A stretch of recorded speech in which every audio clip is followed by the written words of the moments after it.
Why was she even there? That was the question they didn't ask out loud. The rain had been falling since before dawn, hard, unrelenting, the kind that blurs the horizon into a single gray curtain. Each drop hit the tin roof of the forward outpost like a knuckle on metal. Inside, the air was thick with the smell of wet uniforms, diesel, and nerves. 12 Navy SEALs crowded around the operations table, their coffee cooling beside maps scrawled with red X's and fatting ink lines. Lieutenant Aaron Cole stood at the front, posture straight, voice steady, explaining the route through the Mindanao jungle. His words were clean, deliberate, measured. You could tell he'd rehearsed them, not because he wanted to, but because lives depended on him getting every word right. And then came the dry laugh.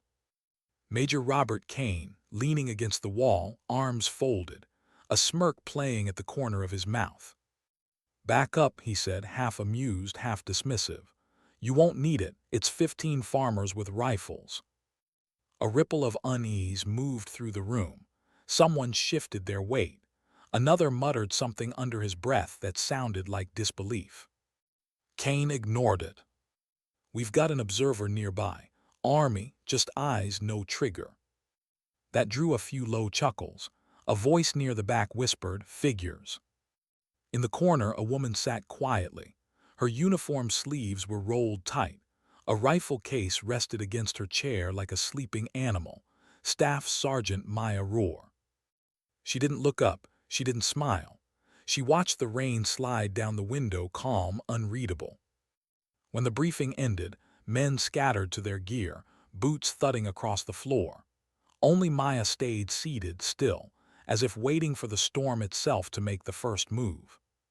She had arrived before sunrise, when the generators hummed low and the air smelled like iron.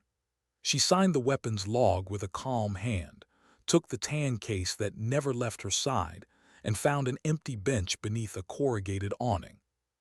Maya sat like someone who knew how to wait, not patiently, but purposefully. The rifle case opened with 2 soft clicks. Inside, a bolt-action rifle lay in immaculate pieces, wrapped in oiled cloth like instruments in a surgeon's roll. She treated each part as if it had a name. Bolt, receiver, barrel. Each motion was deliberate, slow, almost reverent. The rain softened as she worked, her breath matching its rhythm. By the time the compound came alive with voices and boots, her rifle was assembled, dry, and perfectly balanced. The sling was adjusted to her length and no one else. The SEALs moved in a loose cluster, a dozen men who shared inside jokes and scars. They didn't know her. That wasn't a problem, it was the point. She'd been temporarily attached to the task force for overwatch observation. No trigger, no command, just a pair of eyes somewhere high on a ridge. "Observer, huh?" one of the SEALs had said earlier, not unkind but not kind either. "Army always sends someone to babysit the binoculars." Maya kept her gaze on the rifle in her lap. Her torque wrench clicked once, then twice. The scope ring settled just right. No reaction. No words. No hint of irritation. People often mistook silence for agreement. It rarely was. When she finished her checks, she ran a cloth across the glass and logged her 0 settings in a grease pencil notebook. The handwriting was tight, practiced, like someone who'd written coordinates on bad days and prayers on worse ones. Outside, the sun began to climb, dragging the heat with it. The Mindanao jungle was waking up, humid, alive, hostile. Maya scanned the weather sheet pinned near the operations tent. Barometer drop, convective showers by late afternoon, wind variable, terrible for long shots, worse for smoke. She folded the sheet and tucked it behind her data card, laminated, punched, and taped to her sling. This was routine, but the way she did it was. Maya had learned to shoot on a ranch in Montana where fence lines stretched to the horizon. Her father had taught her without raising his voice. "Don't bully the trigger," he'd say. "Ask it." She started with tin cans, graduated to coyotes, then learned to measure distance not by yards but by breath. At 18, the recruiters came. Iraq taught her to read walls. Afghanistan taught her to read mountains. And one day, a mentor, a quiet, older sniper named Jensen, taught her to cut noise out of everything until only four things remained: position, sight, picture, breathing, break. Break clean, break honest. That last lesson was burned into her, the kind that doesn't fade because it came at a cost. The blast that killed her spotter hadn't left a scar you could see, but it left one that never healed right. She never talked about that day in Kandahar, how the dust swallowed their voices, how she'd stayed on the scope for hours after the explosion, because someone had to, because leaving her post would have meant losing more. They called her resilient. The army said recovery. She called it quiet. Observation duty had become her refuge, a place where she could still protect people without getting close enough to lose them. By the time the compound fully woke, Maya's rifle was ready. She checked her medkit, pads, chest seals, tourniquet, all accounted for. She counted the spare bolt, though no one else carried one. She learned the hard way that never was the most dangerous word in combat. The insects were relentless. The rain made the air feel like a weight pressing down on her shoulders. She liked it that way. It kept her present. She fired 2 dry shots, slow, smooth, the sound of discipline disguised as routine. A young Air Force weather tech passing by stopped to watch. "Ma'am, you really keep your own wind tables." "Only the ones I'll need," she said, eyes still on the scope. "What if the wind doesn't cooperate?" "It never does." He chuckled and walked on. The operations tent glowed in dim light. Captain Dana Lau entered, crisp, efficient, smelling faintly of lavender soap. She carried a sheet of coordinates and handed it to Maya. "Insertion here," Lau said, pointing to a grid. "Overwatch here. You'll have eyes on the North Ridge and approach to the collection site. Small unit signatures expected, probably nothing major." Maya traced the map with her fingertips, studying contour lines. Saddles, dead ground, the kind of terrain where men vanish between breaths. She sketched quick notes: ingress, egress, fire lanes. Then she asked the question that would bother the wrong person. "Do we have an exit plan if contact exceeds 20 hostiles?" Major Kane drifted closer, his smirk returning like it lived on his face. "You planning for failure already, Sergeant?" Maya looked up, calm, steady. "No, sir, planning for everyone to come home." Someone at the table whistled low. A few eyes darted between them. Kane's smile thinned but didn't break. "Observation only," he reminded her. "Eyes, no trigger." "Understood," she said. She didn't add the rest. Understood doesn't mean agreed. She slipped the map into her notebook, the same notebook that held a faded photograph. 2 soldiers smiling into the sun, his arm around her shoulder, the edges worn soft by time and grief. She closed it gently, as if the picture might wake. Outside, the loudspeaker crackled with logistics about fuel and water. The air shimmered with heat. Maya adjusted the bipod on her rifle, testing its tension. She could feel the ground hum beneath her boots, engines warming, plans in motion. Across the lane, a SEAL cleaned his carbine, not looking up. "Where'd you qualify, Roar?" "Bennying." "Figures," he said. "You guys love your rule books." "I like results," she replied flat. He grinned despite himself. "Fair." When the briefing bell rang again, she followed the flow of men into the tent. Lieutenant Cole was at the front, pointing at a laminated map with a chewed pen. He spoke with focus, no theatrics, no ego. You could tell he cared about his team. His eyes met Maya's once during the rundown. Not a challenge, more like a silent measure. She gave the smallest nod. He returned it. When the session broke, one petty officer brushed her shoulder. "No offense, Sergeant. We just don't know you yet." "Understood," she said. "You Army snipers really that patient?" Sometimes. He chuckled, sometimes. Sometimes we're not. Captain Lau handed her a radio. Primary is channel 3, backup on 6, if we lose both time and action protocol. Copy, Maya said. She ran her finger down the antenna checking for cracks. None. Kane's voice followed from the doorway like a shadow. Remember, your trigger's ornamental today. Maya clipped the radio to her harness. Yes, sir. But in her head, she thought, the jungle has its own rules. She shouldered her pack, feeling the weight settle into her hips. At the gate, a Filipino sergeant checked her pass. Mahalo, he said out of habit. She nodded, different island chain, same respect. Then she turned toward the tree line. The jungle waited like a held breath. She paused not for drama but for respect. The line between concrete and earth had always been sacred to her. Behind it lay command. Ahead lay consequence.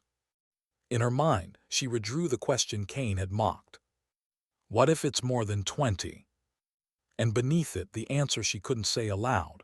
Then I do what's right. The rain began again, soft, insistent. Maya pulled her hood up, tightened her sling until it pressed against her shoulder like certainty, and stepped into the green. The sound of the outpost faded behind her. The jungle closed in, heavy and alive, swallowing even the rhythm of her boots.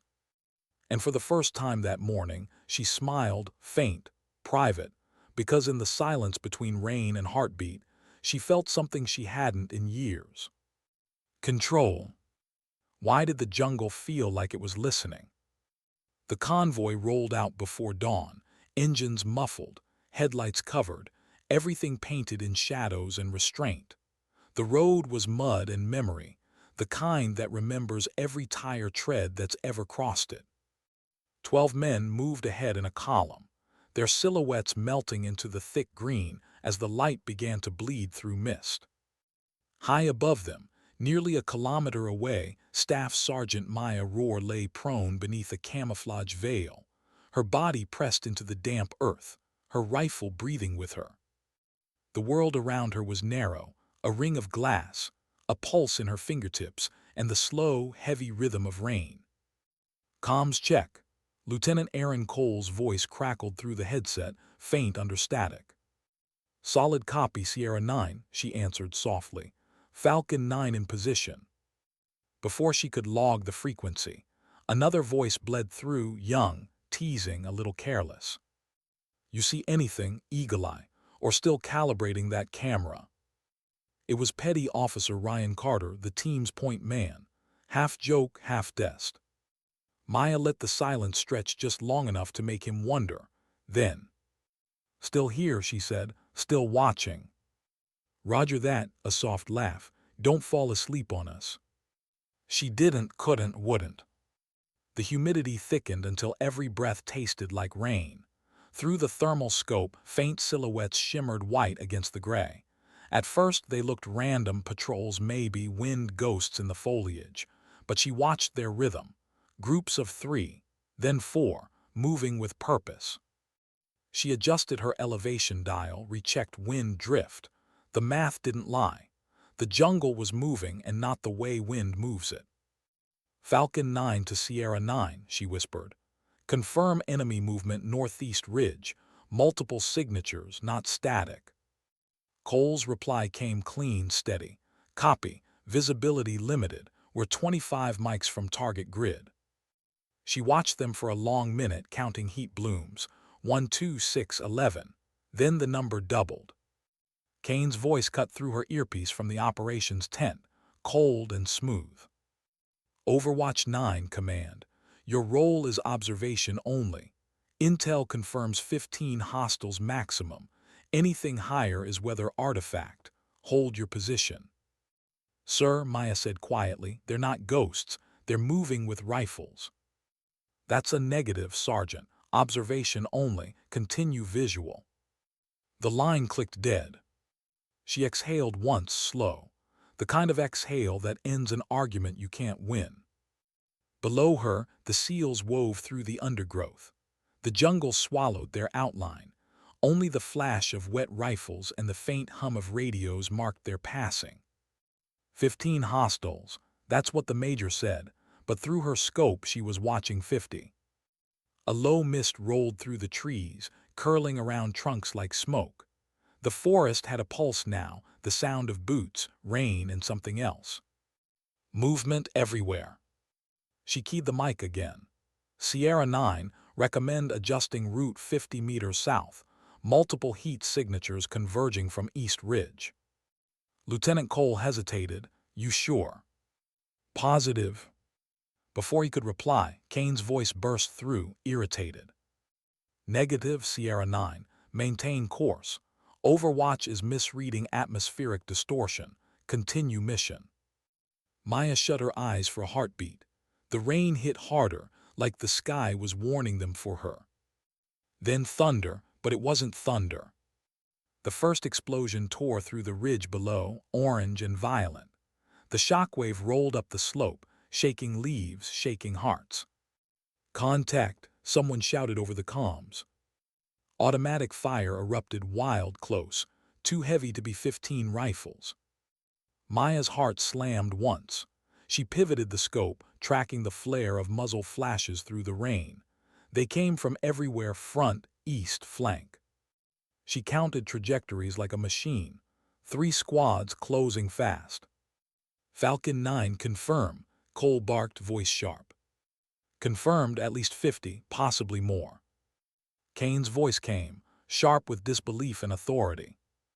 Negative. You're reading ghosts again, Sergeant. Hold your position. Do not engage. Repeat, do not engage. She bit the inside of her cheek until it hurt. Below, chaos bloomed. Men shouted positions, coordinates, prayers. A rifle barked. Another voice cried out, pain or rage she couldn't tell. Through her scope, she watched one SEAL drag a wounded man behind a fallen log, blood mixing with rain and mud. Another fired blindly into the trees. The comms erupted in fragments. Torres is hit. Reloading. Where that fire coming from? Falcon 9 to command, Maya said, steady despite the noise. Multiple friendlies pinned. Request permission to engage. I have visual on enemy positions. Silence. Then Kane's voice again, this time quieter, colder. Sergeant, you're not authorized to engage. Maintain observation or face suspension upon return. Her finger hovered over the trigger. She could see the enemy clearly now. Black scarves, worn rifles, movement disciplined, not random. This wasn't a patrol, it was an ambush. Cole's voice broke in, ragged but firm. Command, we are under heavy fire. Multiple casualties. Requesting immediate QRF support. Negative, Kane snapped. Weather interference. QRF on standby until confirmation. Confirmation, Cole shouted. We're dying down here. But Kane was already off the channel. Rain came down harder, turning the world to watcher and smoke. Maya wiped her scope with a gloved hand, adjusting her rangefinder. Her chest felt tight, not fear, not panic, just the impossible weight of waiting. Falcon 9 to Sierra 9, she said softly. I have you in sight. Cole's reply came through, broken but calm. Copy, Falcon, we're boxed in. 50 meters east is compromised. We need a window. Understood, she said. She switched frequencies. Command, this is Overwatch 9. Confirm 50+ hostiles engaging friendlies at Grid 7 Alpha. I repeat, 50+. Immediate support required. Static. Then Kane again, slow, deliberate. Sergeant, you will maintain silence unless spoken to. You are an observer, not a hero. The words burned. She could almost taste the bitterness of them. Below, one of the SEALs screamed for a medic. Another voice cried, he's bleeding out. The radio hissed with desperation. Falcon, do you copy? We need that window. Maya pressed her lips together. Her reticle tracked a figure moving between trees, steady, deliberate. Squad leader. She could tell by the way he gestured, the way others moved when he did. She took in a slow breath. Her thumb brushed the safety. She remembered Jensen's words, never miss twice. She hadn't missed once in years. But orders had their own gravity.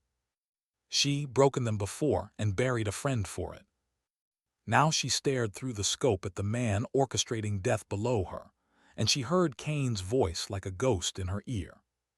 Hold your position, do not engage. Her pulse matched the rain. The SEALs' voices were frantic now, fractured by static. Requesting backup. Where's our support? Falcon, are you reading? Her hand trembled once, then stilled. Through the lens, she saw movement. 2 insurgents crawling with RPG tubes across their backs, another setting up a machine gun on the ridge. If she waited, they'd fire again. If she shot, she'd break command. 12 men, lives balanced on a single breath. She swallowed hard, pressed her cheek into the stock, and whispered, not to anyone, just to herself. Break clean, break honest. Her fingers settled on the trigger, and the world seemed to hold its breath.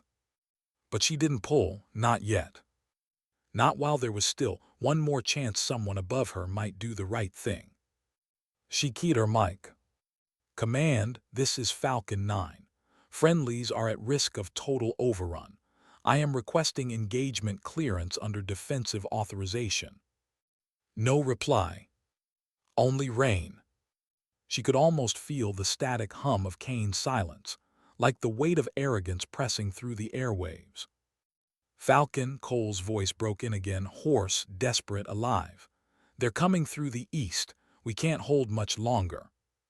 The sound of gunfire filled the frequency, metallic, endless. She watched it happen. A man fell. Another scrambled to pull him back. A medic dragged a body through mud that looked like blood. And Kane. Kane said nothing.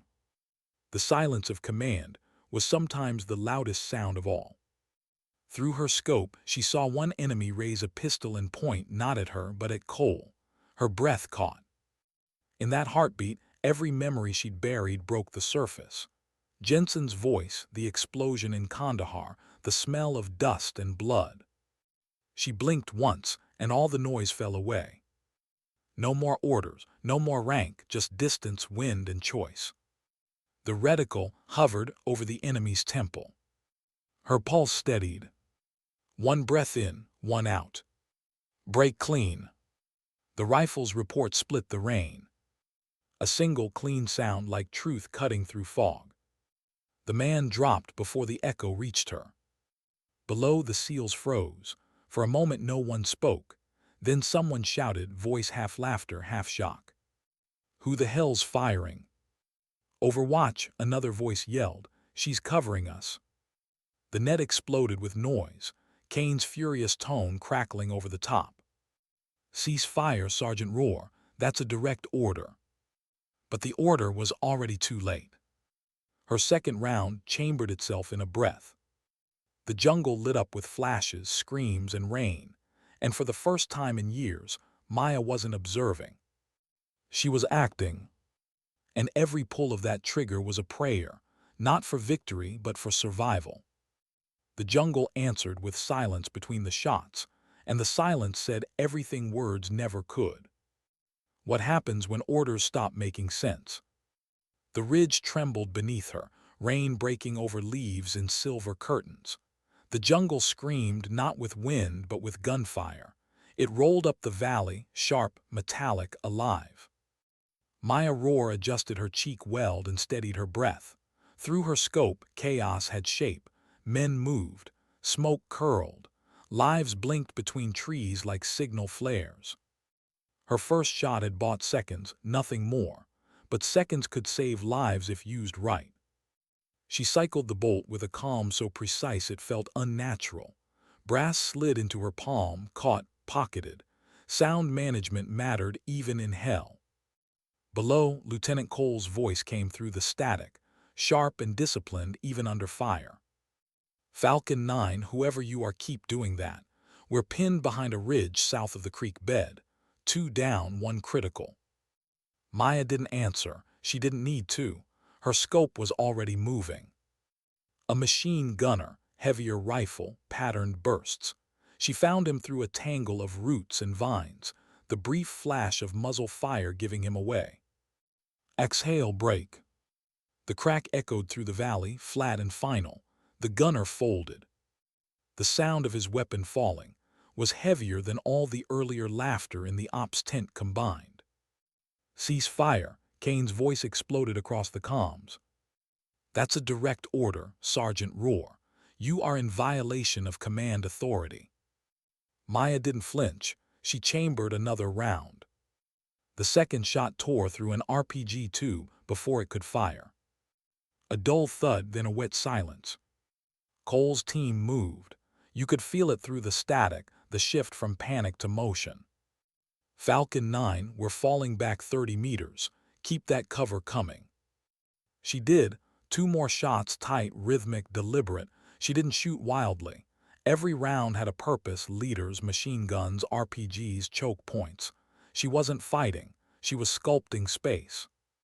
Below, the SEALs began to move through that space like men, given permission to live again. Kane's voice was still barking in her ear, hollow with rage. You're finished, Sergeant. You hear me? Finished. I'll bury you in paperwork so deep you'll forget which way is up. She keyed her mic. Her voice was calm, quiet.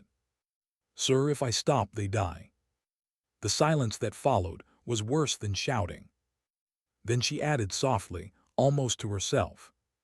These are Americans. The rain thickened, running down her cheek, mixing with sweat and mud. Her rifle barrel steamed in the humid air. She didn't notice. Through her scope, she saw Cole dragging a wounded man toward cover, his movement efficient but heavy. The team was bleeding time, ammunition, and options. Falcon 9, Cole gasped into the net.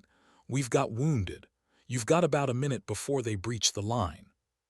Copy, Maya whispered. She shifted her bipod, tightened the sling, and adjusted for wind. The crosshairs floated over a cluster of advancing hostiles. 1 shot, 2, 3. Each one clean, each one stopping motion. Her mind was empty except for distances and breath. The rest, rank, orders, fear, fell away. She wasn't disobeying, she was correcting. In the operations tent miles away, chaos was quieter but colder. Screens flickered green and amber, radios hissed. Major Robert Kane stood with a headset crooked around his neck, face lit by static glow. Falcon 9 is engaging against direct orders, he snapped. Patch me through to Command Group Delta immediately. I want her pulled from Overwatch and her feed terminated. Captain Dana Lau stood across the table, eyes fixed on the live feed. Terminate, she repeated quietly. She's jeopardizing operational control, Kane barked. We cannot have rogue elements acting independently in a joint op. Lau didn't look at him. She was watching something else, a rhythm on the screen. The audio waveform of rifle fire. It wasn't random, it wasn't panic, it was pattern. Shot, have beat, shot, pause, shot. A tempo disciplined, efficient, surgical. She knew that rhythm. Hold the feed, she told the tech. Rewind 10 seconds, slow playback. The tech hesitated, Kane glared. That's an order, Captain. Lau's tone didn't rise. And this is mine, rewind. The tech obeyed. The slowed feed rolled back. Lau leaned closer. The pattern was clearer now. Each round came half a breath apart, perfectly spaced. That wasn't chaos, that was training. Recognition hit like a quiet shock. Lau whispered almost to herself, that's a sniper rhythm. Kane frowned. She's Army, some Overwatch observer not. But Lau was already pulling a personnel roster from a folder nearby. Temporary attachments, special skills, MOS codes. She scrolled with quick fingers until her eyes found the name. Roar Maya Staff Sergeant, MOS 11B Sniper Qualified, call sign Falcon 9. Lau exhaled. You've got to be kidding me. Kane crossed his arms, smirk barely contained. Even if she's qualified, she's breaking protocol. That's insubordination, Captain. She'll face tribunal. Lau turned her gaze on him. Or she's saving 12 men while you measure your ego. Kane's jaw tightened. You're out of line. And you're out of your depth, she said quietly. Back on the ridge, the fight was burning through seconds like kindling. Maya's rounds found their marks, not recklessly but precisely. A machine gunner's belt shredded mid-fire. A squad leader dropped mid-signal. An RPG team dissolved in a mist of steam and smoke. The jungle shifted. You could feel morale break, one side faltering, the other catching breath. Falcon 9, Cole called, voice ragged. We're moving to fallback 2. Tors is hit bad. Keep eyes north. Copy. She changed magazines, fluid, silent. Her thumb brushed over the engraving near her trigger guard. Our Jensen never missed twice. She felt the weight of that name more than the rifle itself. Sergeant Roar. Kane's voice tore through the frequency again, livid.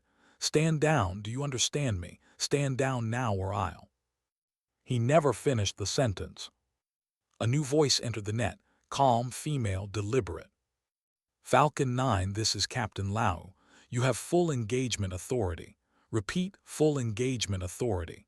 QRF inbound, ETA 11 minutes. Hold your corridor.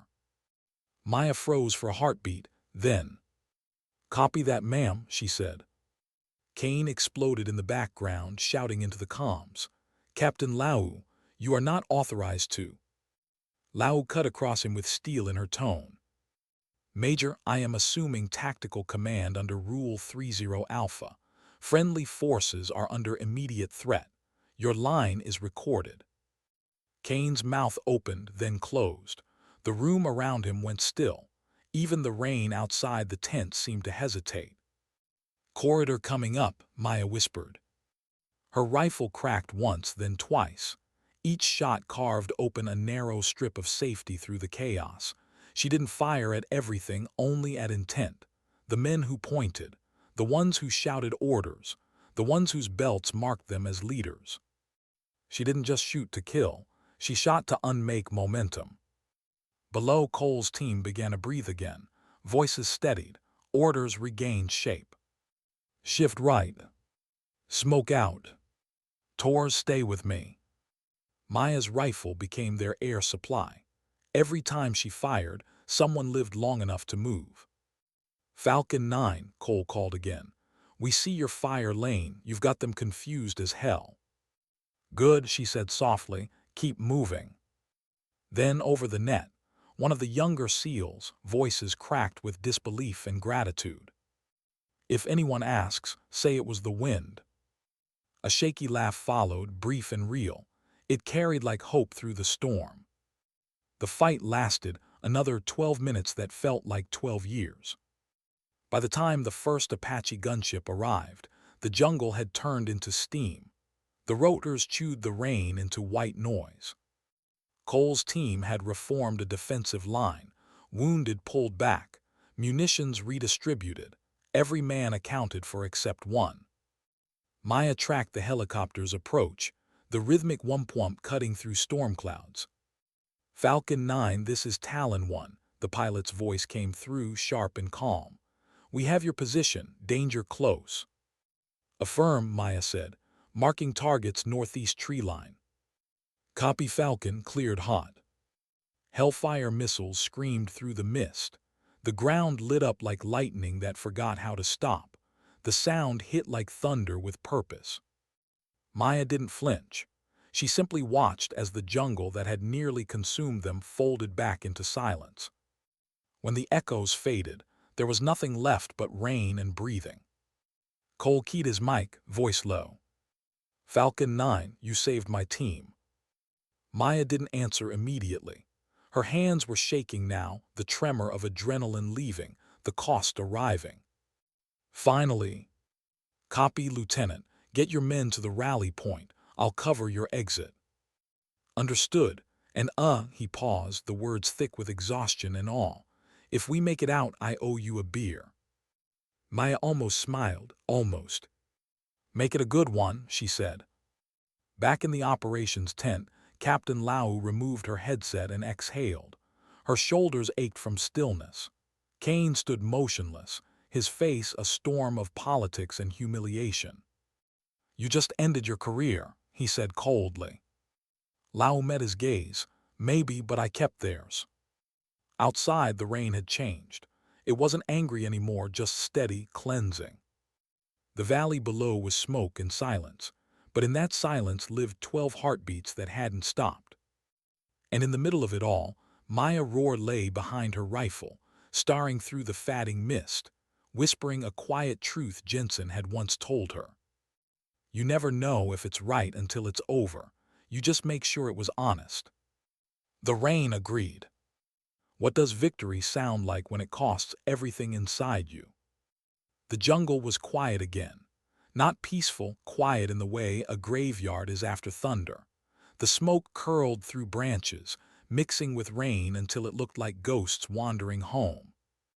Maya Rohr lay still, cheek pressed into damp earth, rifle cooling beside her. Her eyes stayed open, fixed on the valley below where movement was finally safe again, slow, human, fragile. Falcon 9, this is Sierra 9, Lieutenant Cole's voice crackled over the net, low but steady. We're clear. All remaining personnel accounted for. Overwatch you good. She exhaled once, long and tired. I'm good, Lieutenant. Appreciate the cover, he said quietly. Then after a pause, you didn't just save us, you saved our faith. She didn't answer. There wasn't a sentence on earth that could hold what she was feeling. Instead, she reached forward, powered off her scope, and watched the reflection vanish from the glass. It felt like closing an eye she no longer trusted. The extraction birds came at dusk, 2 black hawks circling like vultures that had chosen mercy for once. The downwash kicked up the jungle's breath, scattering leaves and water into spinning halos. Cole's men boarded one by one. Some limped, some carried stretchers, none spoke. The kind of silence that followed wasn't sadness, it was reverence. When Cole climbed aboard the last bird, he looked back toward the ridge, toward the unseen guardian in the trees. He couldn't see her, but he knew she was there. He lifted a hand anyway, not a salute, just acknowledgement. Maya didn't wave back. She simply lowered her head. Watching them leave felt both right and wrong, like giving away something she wasn't sure she owned. Hours later, the rain had stopped. The forest steamed under a bruised sky. Maya walked the last half-mile back to base alone, her rifle broken down into its case, her body heavy with the kind of fatigue that no sleep could touch. She passed through the checkpoint with a nod. The sentry stared for a moment, eyes flicking between her mud-stained uniform and the dried blood on her sleeve. "Long day?" he asked softly. She gave a ghost of a smile. "Long enough."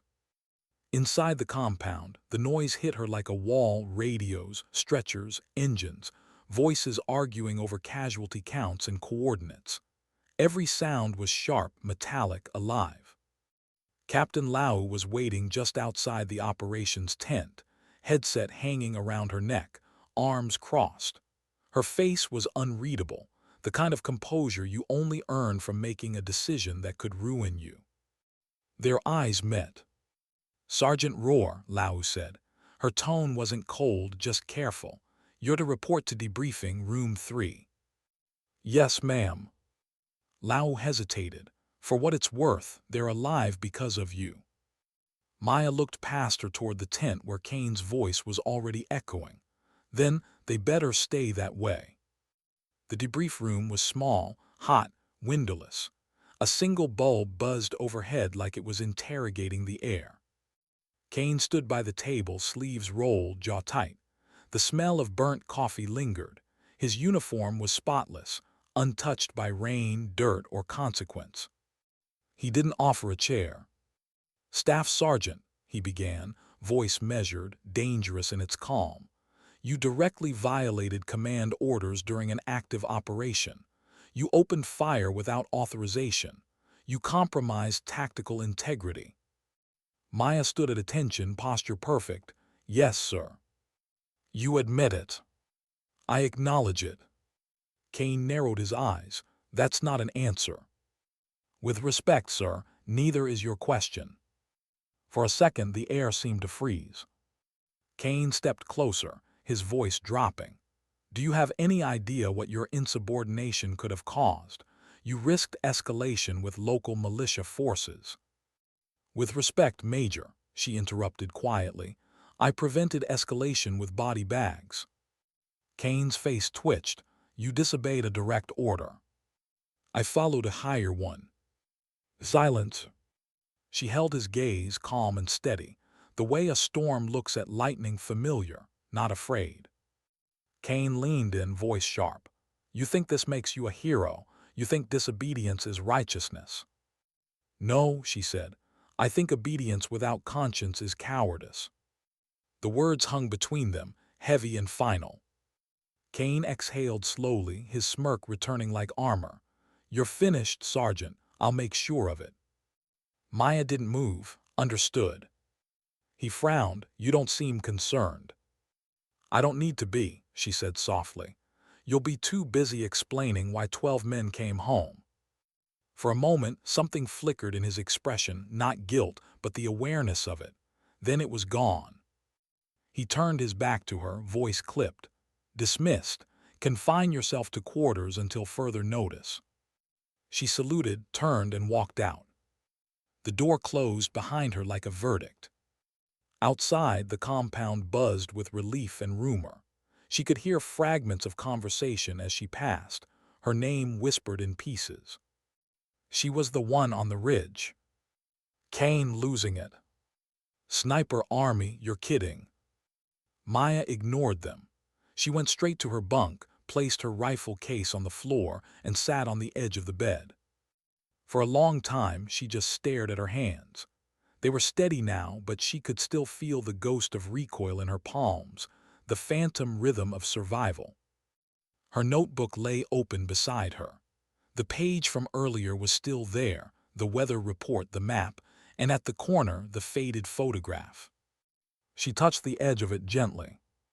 Jensen's smile stared back, frozen, sunlit, gone. Never miss twice, she whispered. The words no longer sounded like a warning.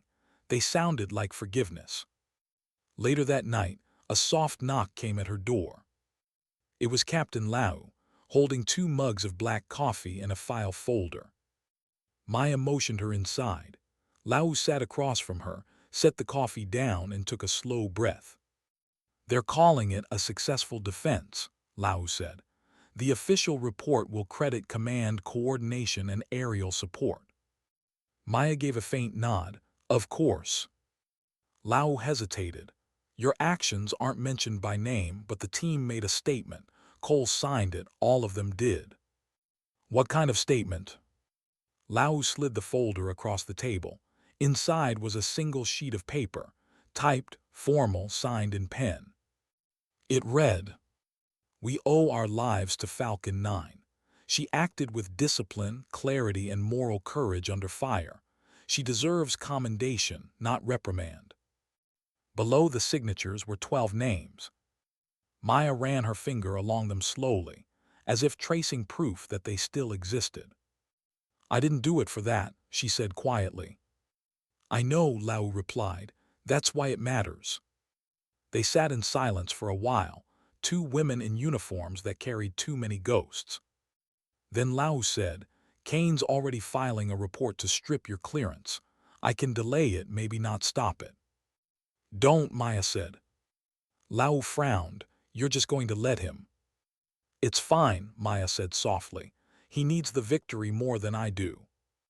Lau studied her for a long moment. You're a strange one, Sergeant.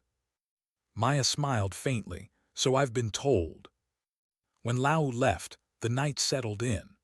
The jungle was still humming beyond the wire, insects, wind, the heartbeat of a world that didn't care who gave orders or who broke them. Maya leaned back against the wall, eyes half closed. Her body ached, but her mind was finally quiet. She thought about Jensen again, how he'd once told her that war didn't change people. It only showed who they really were when nothing else could. She'd always hated that, because it was true. The next morning, the official debrief was conducted by a higher-level officer flown in from Manila. It lasted 2 hours. Every question was procedural. Every answer was careful. Maya spoke plainly, offering details without emotion. She didn't defend herself. She didn't attack Kane. She just told the truth.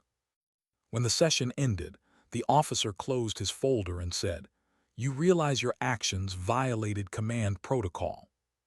"Yes, sir." "And that they saved 12 lives." She didn't respond. He nodded slowly, as if the silence itself was the answer. "You'll hear from us soon." Dismissed. Outside, she found Cole waiting by the vehicles. His arm was bandaged, but his grin was real, tired human. "Rough hearing?" he asked. "Same as always," she said. He nodded toward the jungle line. "Guess we both learned something." "Yeah." He smiled faintly.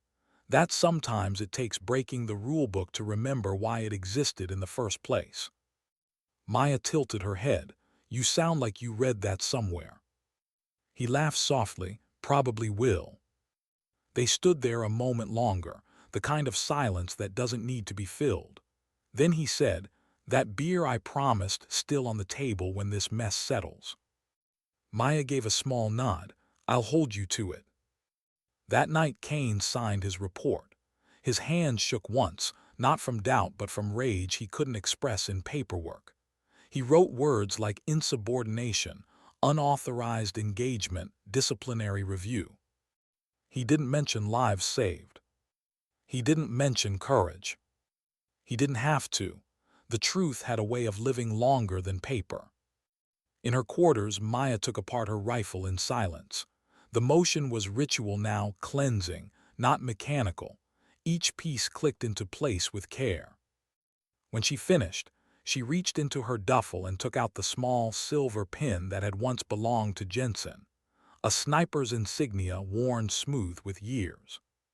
She pinned it inside her case, not as decoration but as memory. Then she sat back, closed her eyes, and whispered the same quiet question she'd asked herself 100 times before. Was it right?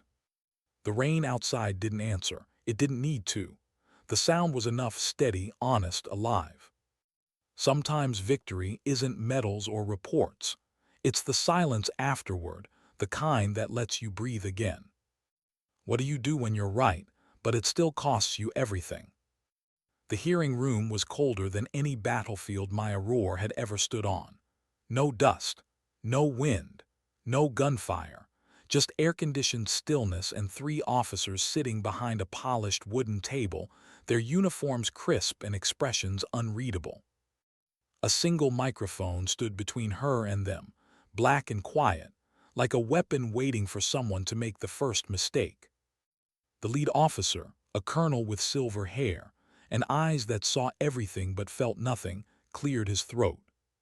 "Staff Sergeant Maya Roar, you are here under review for disobedience of command authority during Operation Hammervale, resulting in unapproved engagement. Do you understand the charges?" "Yes, sir." "You acknowledge firing without command authorization?" "Yes, sir." "Yet your actions contributed to the survival of 12 Special Operations personnel. Is that correct?" "Yes, sir." "Would you do it again?" She paused. It wasn't a rhetorical question. It was a test, one she'd seen given before, meant to measure compliance dressed as reflection. Her hands rested on her knees, steady. Her voice came low, even. "If the situation were the same," she said, "I'd do what was necessary to bring them home." The colonel studied her for a moment, even if it meant defying a superior officer. She looked him in the eyes. Especially then. There was no anger in her tone, only truth, the kind that didn't need volume. The room fell still. Pens stopped moving. Someone coughed quietly near the door. The colonel leaned back, exhaling through his nose. "You may step outside, Sergeant." She saluted once, turned and left the room. The hallway outside was lined with framed photographs, units, medals, moments captured in black and white. Men and women standing straight, proud, unbroken. She wondered how many of them had followed orders, and how many had followed conscience. Captain Lau was waiting at the end of the corridor, hands clasped behind her back. "How bad?" she asked softly. Maya shrugged. Didn't sound like a hanging, didn't sound like a commendation either. Lau gave a faint smile. "That's about what I expected." They walked together toward the canteen, passing soldiers who looked but didn't stare. Respect carried in silence now, not whispers. "You realize Kane, not done," Lau said. "He's lobbying to have you reassigned to logistics. No field work, no overwatch." "That's fine," Maya said. "I could use a break." Lau raised an eyebrow. "You don't mean that?" Maya's jaw tightened. "Maybe not, but maybe it's time I learned to mean it." In the canteen, the smell of instant coffee and disinfectant filled the air. A few Marines sat in the corner, playing cards with that easy tension soldiers used to keep their minds from going dark. Maya took a seat near the window. Outside, the horizon glowed gold and blue, the jungle still scarred with smoke. Lau set a file on the table between them. "The board will deliberate for 72 hours, she said. "After that, command decides your future. I'd like to think I have a say, but—" Maya finished for her. "You don't." Lau's smile was weary. "Not anymore." They sat in silence for a while. The sound of boots passing in the hallway, the hum of a refrigerator, a fly trapped against glass. Finally, Lau said, "I've been thinking about that day, about what you did. I've replayed it 100 times." "Don't," Maya said. "It doesn't get easier." "It's not about easy," Lau said softly. "It's about truth. You made the right call. Everyone knows it. But right and authorized don't always mean the same thing." Maya looked out the window. The jungle shimmered with heat, pretending it hadn't just eaten and spat out men. "That's the thing about truth," she said. "It doesn't need permission." 3 days later, the verdict came down. Staff Sergeant Maya Roar, formal reprimand for insubordination under field conditions. Retained in service. No discharge. Future field assignments at discretion of command. No medal, no demotion, just paperwork, the kind that tries to bury meaning under language. Kane read the decision with clenched teeth. "Reprimand," he hissed. "She violated every rule in the book." Captain Lau met his glare evenly, and she wrote a new one. Kane's voice dropped to a dangerous whisper. "You think this is over. You think saving her makes you noble. You've just put a bullet through your own career." Lau smiled faintly. "If that's the cost of doing what's right, then I'll pay it gladly."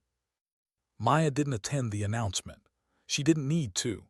She was sitting alone on the edge of the airstrip, watching the last evacuation helicopter fade into the orange horizon. The wind whipped at her hair, carrying the faint sound of laughter and rotor wash. She closed her eyes and thought of Cole's voice over the radio. "You didn't just save us, you saved our faith." Faith in what? Orders, command. The chain of command was just metal links. What mattered was the hand that held it and whether it chose to pull people up or choke them. It was past midnight when the knock came. 3 soft raps, no rank, no authority, just familiarity.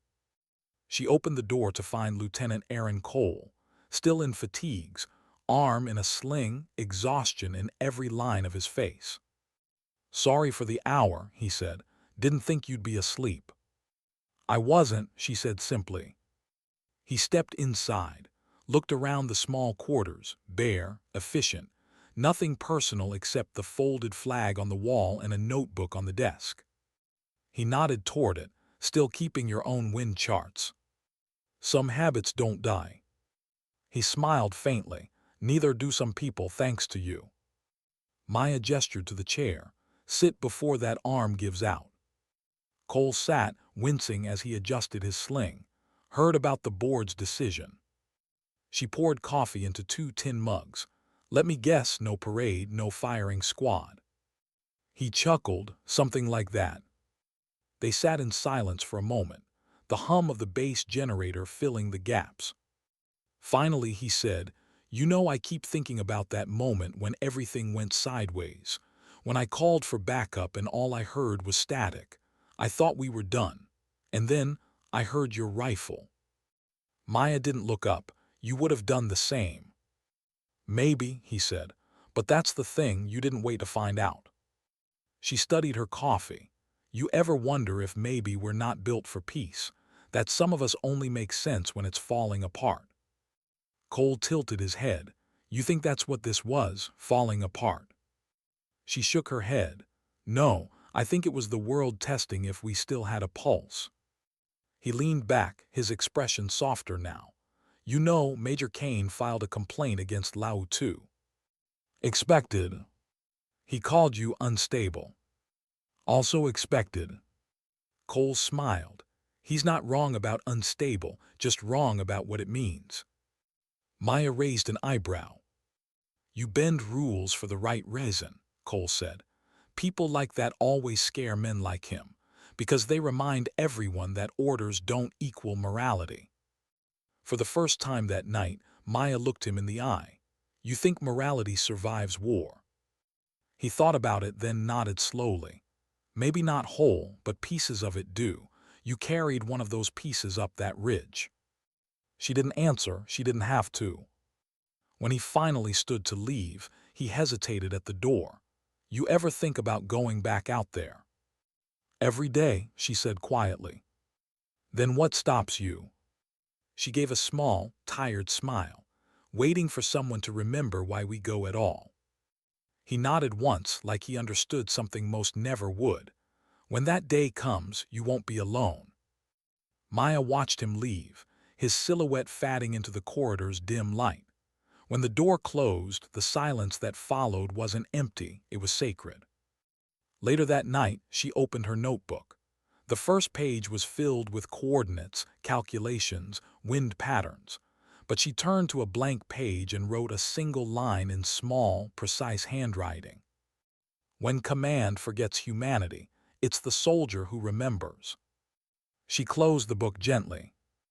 Outside, thunder rumbled in the distance. Not close, just enough to remind her that quiet never lasted forever. She leaned back, eyes tracing the ceiling as the rain began again. Her mind drifted to the ridge, the smoke, the heartbeat of her rifle, and the faces that had looked up toward her unseen salvation. 12 lives. 12 reasons why doing what's right had to matter more than doing what was allowed. She whispered into the dark, barely louder than the rain. "Never miss twice." It wasn't about shots anymore. It was about choices. And somewhere miles away, she knew there was another ridge waiting, another line between obedience and conscience. When that moment came, she wouldn't need orders. She'd already written her own. How long can a soldier sit in silence before it starts talking back? It had been 83 days since the inquiry. 83 mornings of the same sun crawling over the same green mountains. 83 nights of listening to rain on tin and the distant cough of diesel engines. Staff Sergeant Maya Rohr had been reassigned to an observation post north of Cotabato, temporary personnel relocation, the paperwork called it. No teams, no missions, no headlines. Just her 2 local scouts and the sound of static that never stopped. The post itself wasn't much, a rusted Quonset hut on a half-collapsed hill, wrapped in wire that sagged like tired shoulders. The jungle crept close every day, vines pushing against sandbags, roots curling under concrete like fingers reclaiming what man had borrowed. She spent most hours on the roof, scanning through her scope, watching for movement that never came. It wasn't punishment, not officially, but she knew exile when she saw it. The command log said surveillance rotation. The soldiers who'd been there before called it the shelf, the place they sent people they couldn't fire but didn't want around. And Maya didn't mind, not at first. She'd always been better with silence than company. But silence, Silence had a way of growing teeth when it lasted too long. At night, she cleaned her rifle even though she hadn't fired it in months. Not for duty, for rhythm. The click of metal, the smooth pass of oil, they were her heartbeat now. Sometimes, when the wind shifted, she swore she could still hear echoes from that jungle ridge. The sharp, clean crack of her shots, the rain swallowing sound, the voices calling for backup. She'd blink, and the sound would vanish, leaving only the hum of the generator and her own breath. Memory had a strange weight, lighter than guilt, heavier than peace. One morning, a helicopter appeared out of nowhere. No radio warning, no call sign, just wind and dust, and a single figure stepping out. Captain Dana Lau. She looked different, leaner, eyes harder, uniform sun-faded. She climbed the small incline with the slow grace of someone who hadn't had sleep in a while. "Permission to approach your kingdom," Lau called over the rotor wash. Maya stood, shielding her eyes. "Permission granted. Bring tribute next time." Lau smiled faintly. "Coffee count." 3 days since the last real one. Lau raised a thermos. "Then I come bearing gold." Inside, the hut smelled of oil, damp wood, and loneliness. Maya poured 2 cups and leaned against the table. Lau took a long sip and sighed. "Still terrible coffee, but the company's better than command." "That's not a high bar," Maya said. Lau looked around the post, the maps, the notebooks, the half-assembled rifle on the workbench. "You've been busy doing nothing." "Doing it well," Maya replied. Lau's smile faded. "You could have appealed the reprimand. You had witnesses support a case." Maya stared at the floor. "Appeals are for people who want back in. I don't." Lau nodded slowly. "And yet." She reached into her jacket and pulled out a sealed folder, stamped in red. "Classified priority handling." Maya frowned. "What's this?" Lau set it down on the table like a challenge. "A ghost story, and you're the only one who can tell it." Inside the folder were satellite images, blurred shapes, river valleys, ridgelines scarred by deforestation. At first glance, it looked routine. Then Maya noticed the pattern, not random clearings but grids. "Those aren't logging sites," she said quietly. "No, we think they're staging zones." "For what?"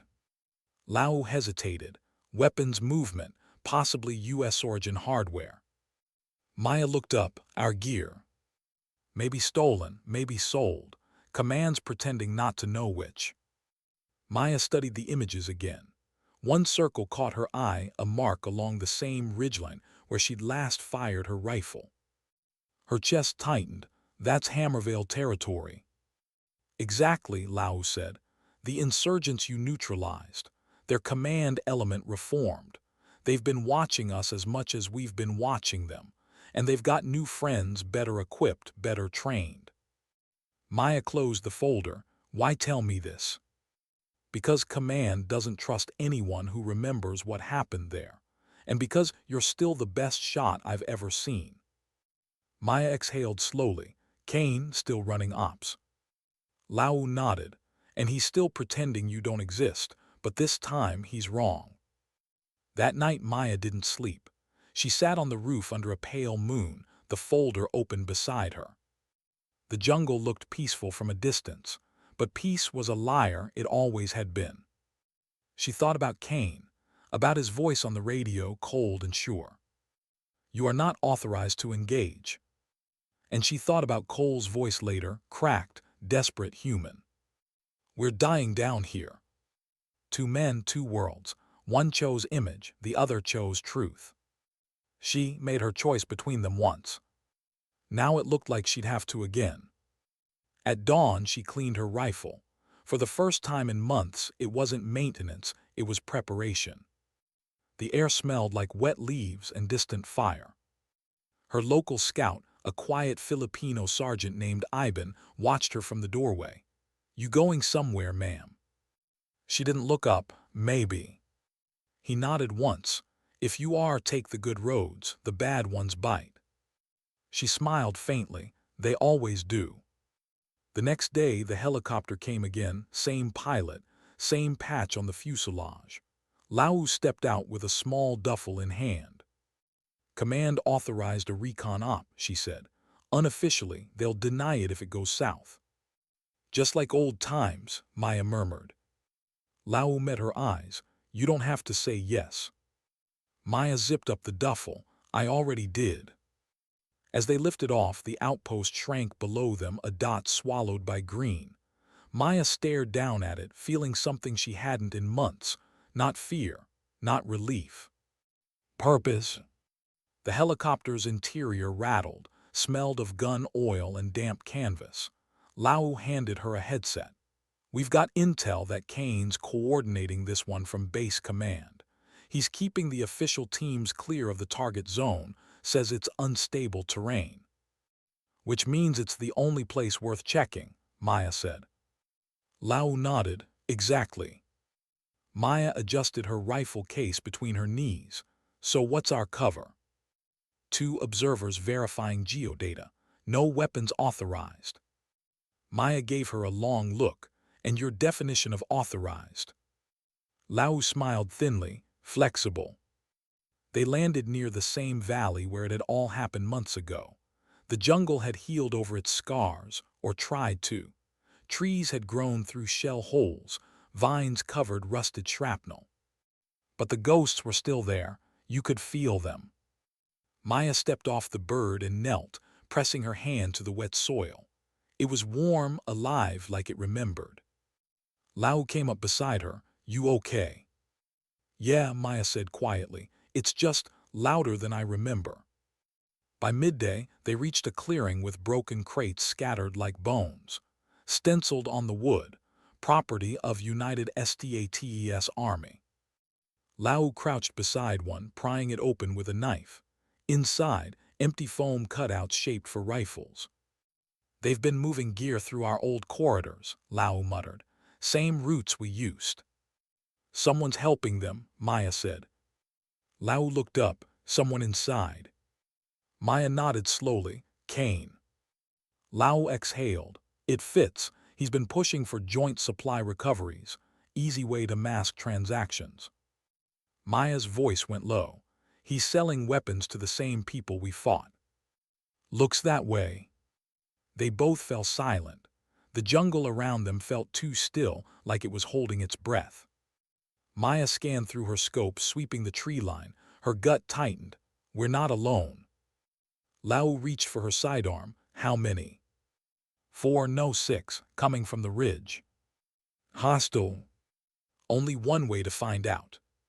The first figure stepped into the clearing, young, lean, rifle low but ready. His uniform was mismatched, part insurgent, part standard U.S. issue.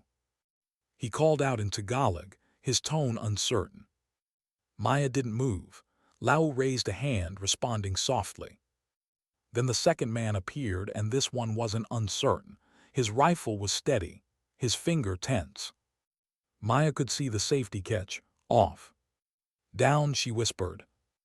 Lau dropped beside her as the first burst ripped through the clearing, shredding the air. Maya rolled behind a fallen log, pulling her rifle case open. Lau hissed, "They'll hear." "They already did," Maya said.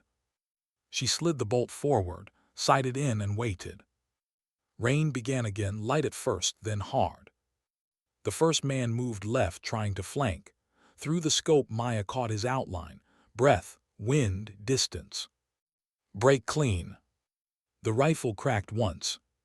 The man dropped. The others scattered, firing wildly. Lau crawled closer, reloading her pistol. "How many left?" she called. 5, Maya said, "for now." "You sure about that unauthorized part?" Maya's lips twitched. "Ask me later." When the last echo faded, only the rain remained. Lau sat back, breathing hard. "They knew we were coming." Maya nodded, "which means Kane knew too." Lau's face hardened. "We need proof." Maya chambered another round, scanning the bodies. "We just found it." She pointed through the scope. One insurgent carried a radio stamped with a U.S. logistics frequency. Command channel, Maya whispered. He's been feeding them movement data. Lau's eyes darkened. We have to get this out before Kane buries it. Maya lowered her rifle. Then we move now. As they made their way down the ridge, the storm thickened, drowning their footsteps. The path turned to mud, the air to thunder. Lau slipped once, catching herself on a root. Remind me why we always do this in the rain. Because the rain doesn't snitch, Maya said. Despite everything, Lau laughed short, bitter, real. Then faint over the storm, a helicopter engine roared.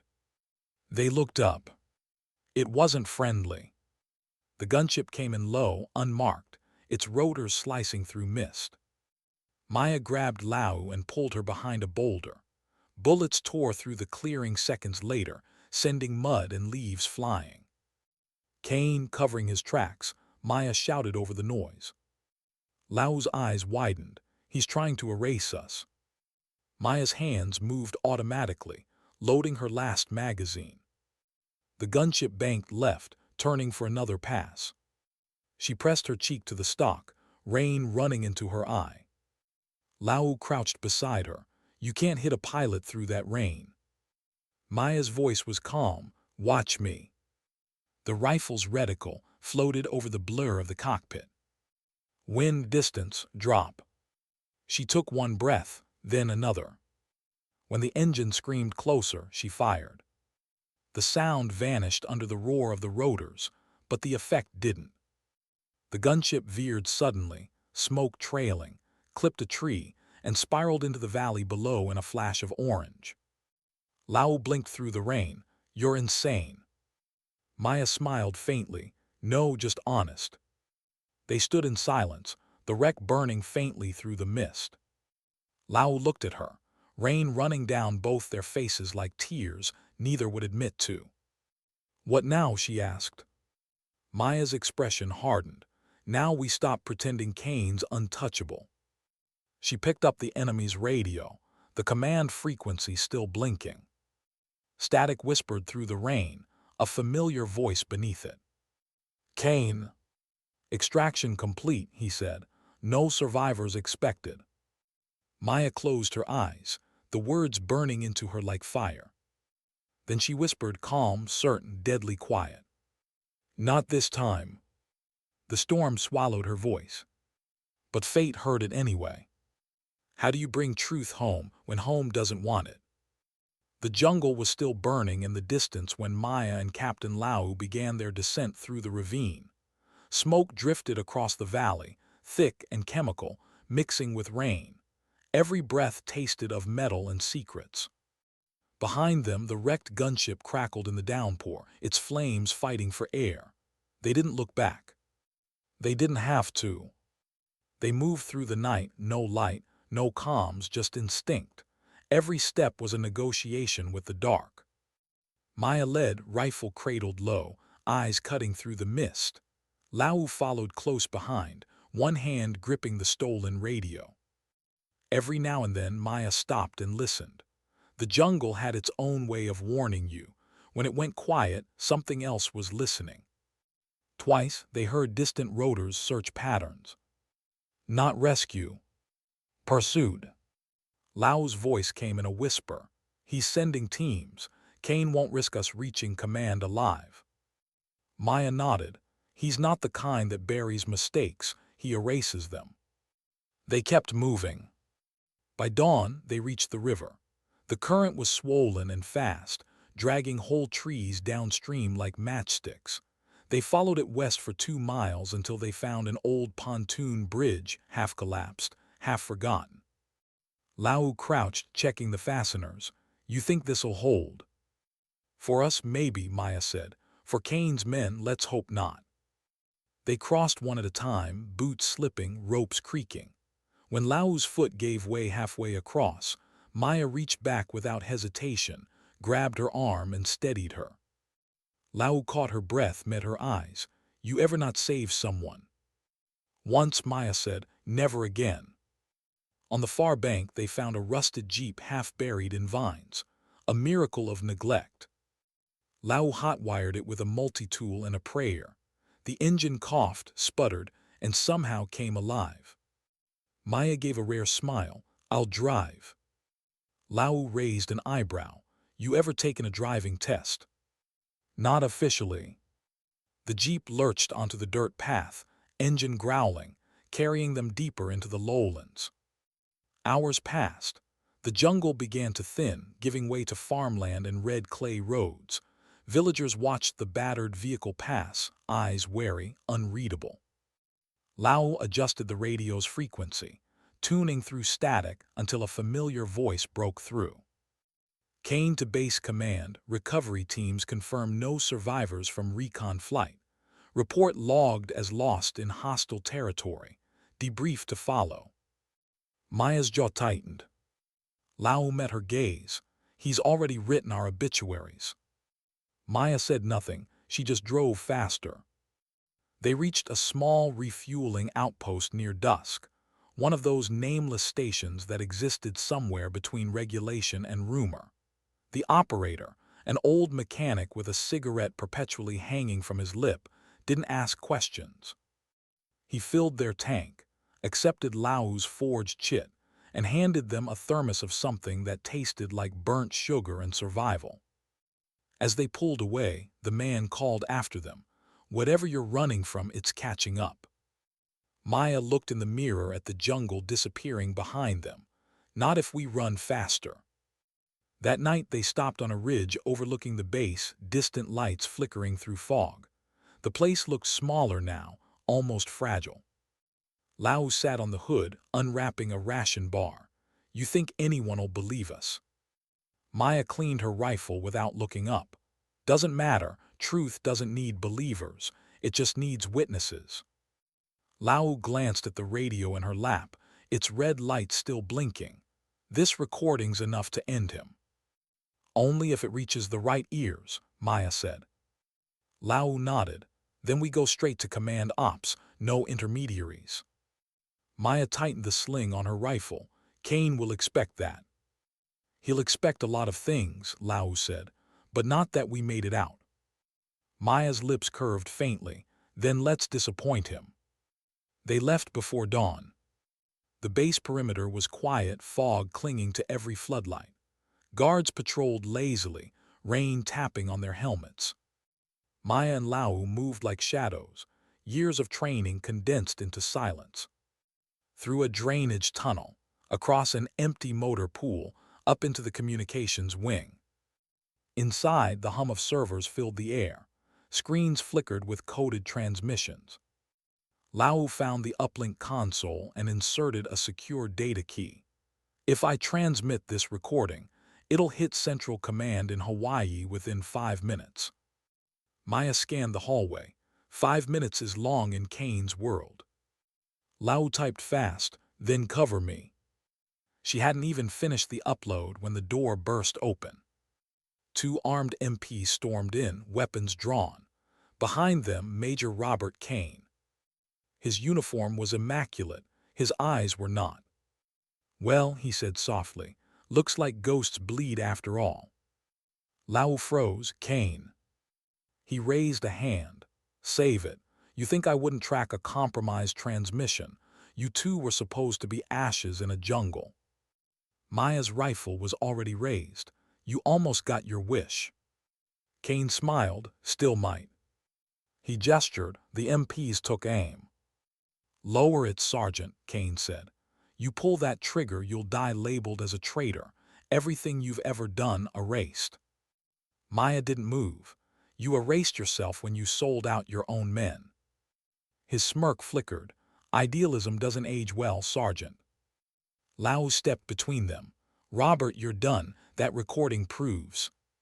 He cut her off. "No one's going to hear that recording, not if I." A new voice filled the room, calm, steady, familiar. "Actually," it said, "they already did." Kane froze. Lieutenant Aaron Cole stood in the doorway, arm still bandaged, headset around his neck. Behind him, 3 MPs, not Kane. Command. Cole held a portable transmitter in his hand. "Your channel, been live for 90 seconds. Everything you've said is on record." For the first time, Kane's expression cracked, the perfect facade shattering. "You think this saves her?" he hissed. "You think command will glorify a soldier who disobeyed orders?" Cole stepped closer. "No, but they'll bury you trying." Kane's hand went to his pistol. Maya didn't wait. Her rifle's safety clicked off. The sound was louder than thunder. "Don't," she said. For a moment, the room hung on that single word, balanced between war and restraint. Then Kane exhaled, slow, bitter. "You'll never change the system." Maya's voice was calm. "Maybe not, but at least it won't change me." He dropped the pistol. It hit the floor with a hollow sound. By noon, Kane was gone, escorted out in handcuffs, face blank, silence breaking around him like glass. Lau stood by the comms console, shoulders finally lowering. The rain outside had eased into something soft, cleansing. Cole handed Maya a printed transcript of the recording, Kane's voice preserved, word for word. "Proof," he said quietly. Maya took it without looking at it. "Proof doesn't undo anything." "No," Cole said, "but it stops the bleeding." Later, the three of them sat in the empty canteen. No ranks, no reports, just silence and cooling coffee. Lau finally spoke. "Command sending Kane back stateside under escort, formal charges. They'll sweep it under logistics misconduct, but the message is clear." Cole looked at Maya. "And you?"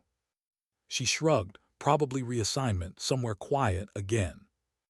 Lau smiled faintly. "You like quiet." Maya looked out the window at the rain-soaked jungle. "Not as much as I used to."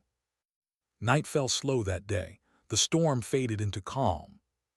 Maya walked alone along the perimeter fence, the world smelling of wet earth and redemption. Somewhere inside the command tent, men were already rewriting reports, rewording history to make it cleaner. She didn't mind. She lived through the unedited version. When she reached the ridge overlooking the valley, she stopped. The same ridge where months ago she'd taken the shot that changed everything. She knelt, ran her hand through the mud, and whispered Jensen's name. "Never miss twice," she said softly. Then, after a long pause, she added, "And never shoot to prove you're right, only to make sure someone else gets to keep breathing." The wind carried her words down into the jungle. For the first time in a long time, she felt light, not because she was forgiven, but because she'd stopped asking for it. Later, as she packed her gear, Cole appeared at her door again. "You heading out?" he asked. "Orders say reassignment to the northern range," she said. "Observation detail. Guess they still like me better behind glass." He smiled. "You ever get tired of watching?" Maya zipped her case. "Depends on what I'm watching for." Cole hesitated. "For what it's worth, you made us remember why we fight. That's something." She looked at him, really looked. "Then don't forget again." He nodded, hand extended. "Till next time, Falcon 9. She shook it firm. "Till next time, Sierra 9. When he left, she stood alone in the quiet. Her rifle case gleamed under the dim light. She traced the engraving again, R. Jensen, never missed twice. She closed it gently. Outside, the night hummed, insects, distant thunder, life moving forward. And somewhere in a world that rarely thanked its ghosts, Maya Roar exhaled. She didn't win, she didn't lose. She endured. And sometimes, in war or in peace, that was the only kind of victory that mattered. What happens to soldiers when the war ends, but the noise never does? The chopper blades turned slow above the airfield, lifting dust and leaves into a lazy spiral. Dawn painted everything in soft gold, the kind of light that made scars look like stories instead of wounds. Staff Sergeant Maya Roar stood on the tarmac with her duffel slung over one shoulder, rifle case in her hand. No ceremony, no farewell salute, just the hush of a morning that seemed to understand she'd already said goodbye a long time ago. Captain Dana Lau approached from the hangar, clipboard in hand. Her uniform was clean, but her eyes were tired, the kind of tired that doesn't sleep off. "Got your reassignment papers," she said quietly. "Northern Range, observation post, 2-month rotation, maybe 3. Officially, it's a stabilization period." Maya smiled faintly. "Is that what we're calling exile these days?" Lau didn't smile back. "It's what they call not knowing what to do with someone who tells the truth." Maya shifted her weight.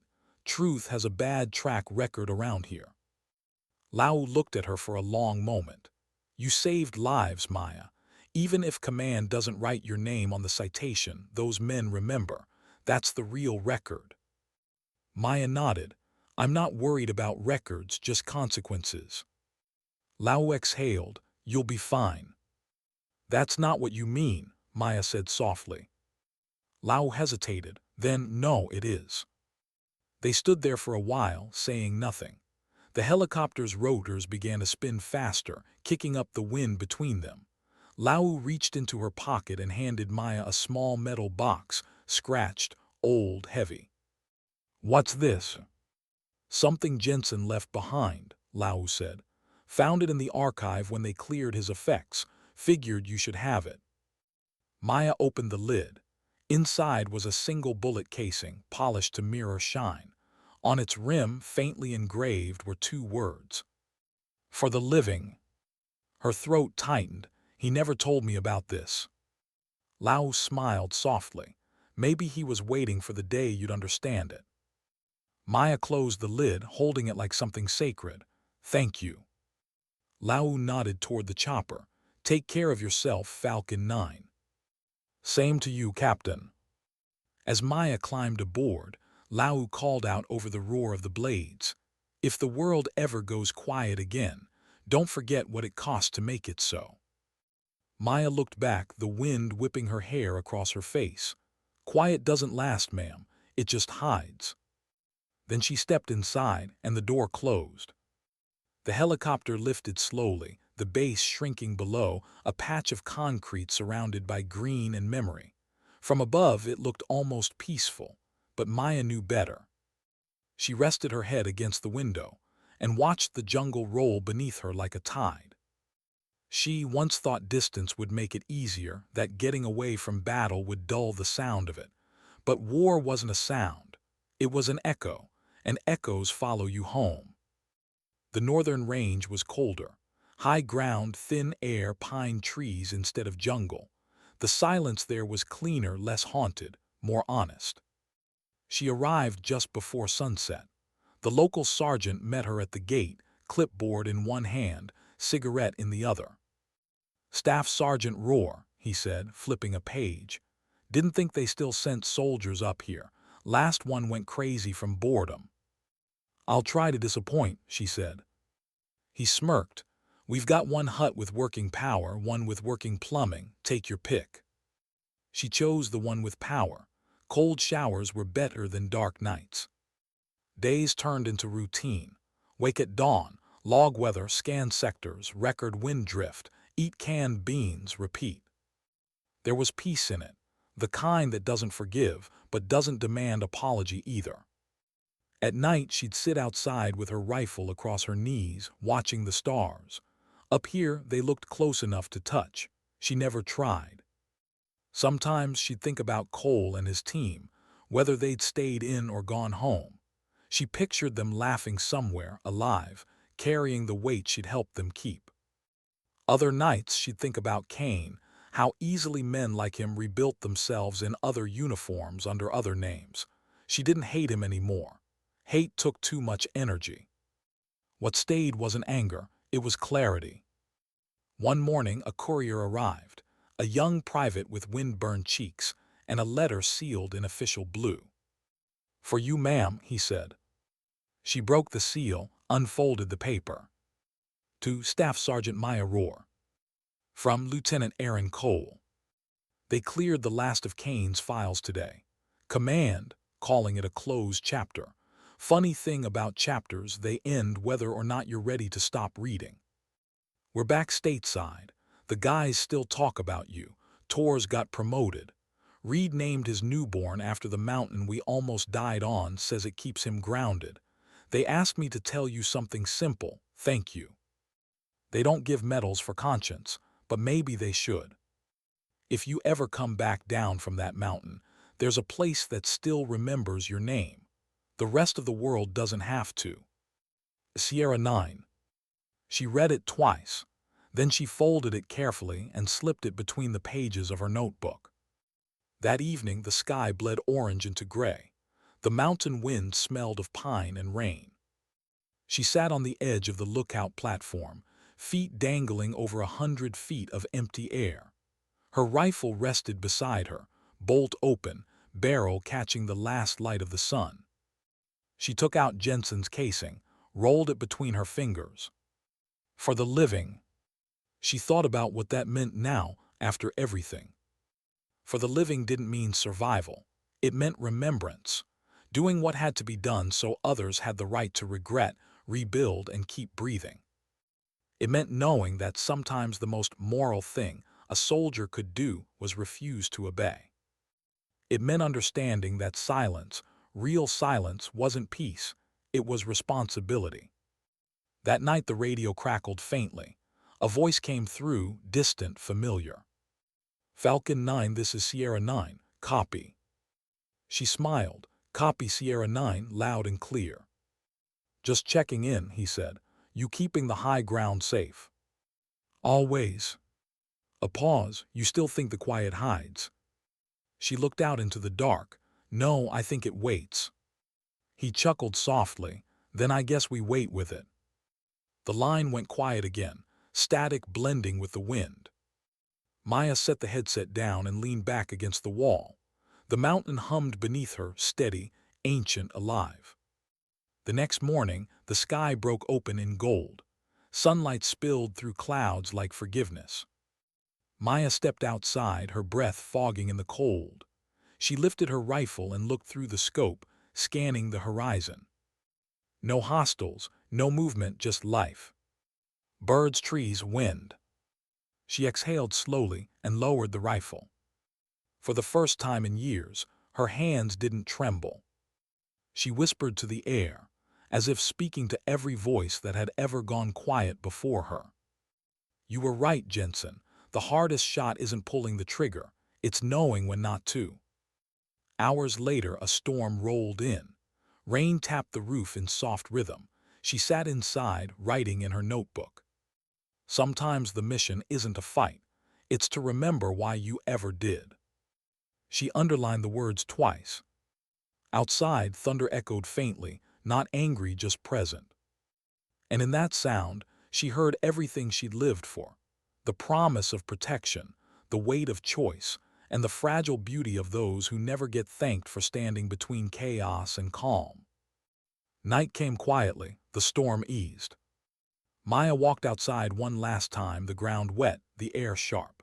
She placed Jensen's casing on the railing, facing east, toward the world still sleeping. Then she whispered a single line, voice steady, eyes dry. Sometimes dignity doesn't speak, it simply acts. The wind carried it away. She stood there until the horizon began to glow again, not with fire this time, but with morning. And when she finally turned back toward the hut, she didn't look behind her. Some things didn't need witnesses.